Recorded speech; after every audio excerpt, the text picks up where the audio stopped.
I understand depreciation, or at least academically. Yep. I buy a property and the roof, it needs replaced, but I can get by. The floor, it needs replaced, I get by. Yep. What is the specific, because you said something about abandonment or whatever. Yeah. What's the specific strategy to go, okay, and let's talk about roof, let's talk about the floor, let's say it's the same property. The tenant does lease back for 6 months. What is specifically I'm supposed to be asking a consultant like yourself or my CPA or whoever? Like, what are the key words I need to bring up in order to make the most out of this situation? So at that point, what you would be doing is you'd be putting the building in service, calling it, okay, I collected rent. So you tell your CPA, hey, we collected rent, we're good to go. And then the next year, you decided to redo the roof. Because here's what could happen. You could immediately buy that building and the roof value, let's say it was just what we were talking about, and you're at a fork in the road, and you can either go down the road of replacing the roof immediately, or you can let it sit for a year.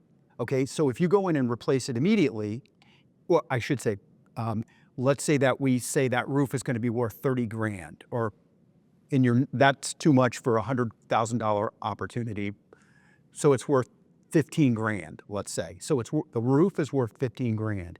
If you immediately go strip it off and you try to tell the IRS when you're trying to take that abandonment on that roof, hey, the roof was worth 15 grand when I bought the building and I threw it away. They're gonna say, Ryan, that doesn't make any sense.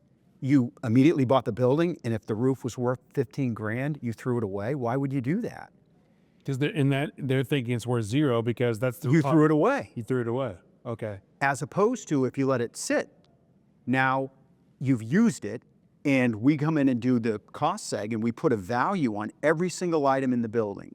It's literally, on our side, it's as if we're coming in with a little price tag and putting price tags on every single light switch, outlet, roof tile, whatever you've got at that building, the compacted soil around the conduit, we're putting a value on all of that. So when it goes in a dumpster, it's like somebody is sitting there tabulating, oh, roof was 15 grand.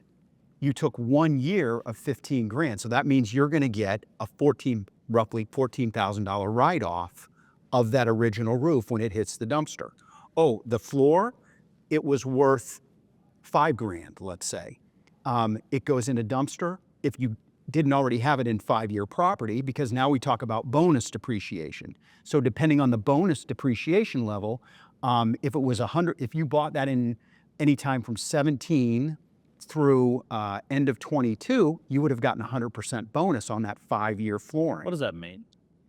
Okay. The flooring was worth 5 grand and I get 100% bonus. Let's make this the simple thing again. Okay. I buy the house, I fix the house up, and I rent the house out. Let's forget the whole fork in the road thing. Okay. That you go out and the price tag you put on the flooring is $5,000. And you said that was 5-year property? Yep. What does 100% bonus mean to me?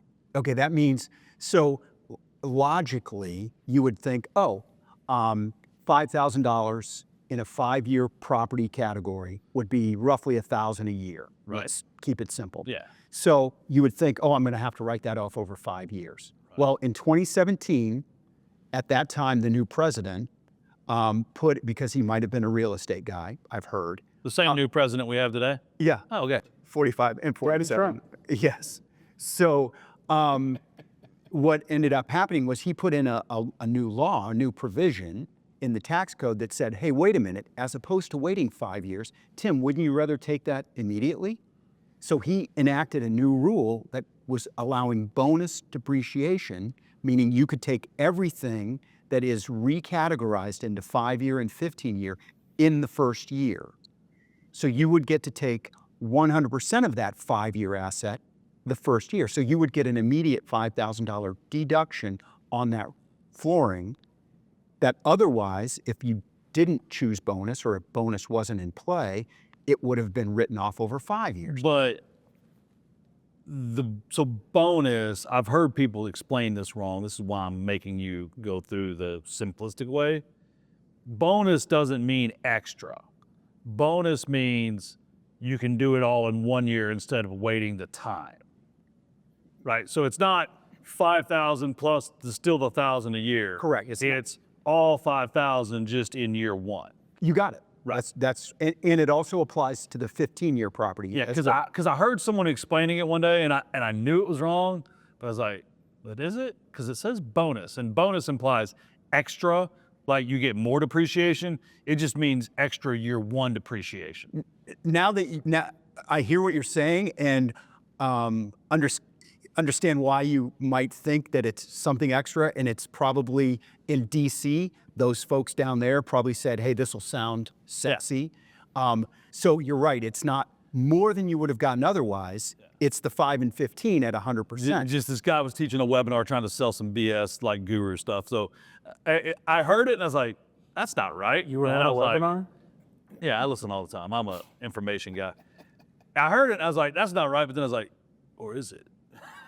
Am I doing this wrong?" Like, I've heard so many people on the webinars and the ads that you see on Facebook and the social media out there, and the stuff some of these people say. I'm just like, I can't believe they just said that. the damn internet.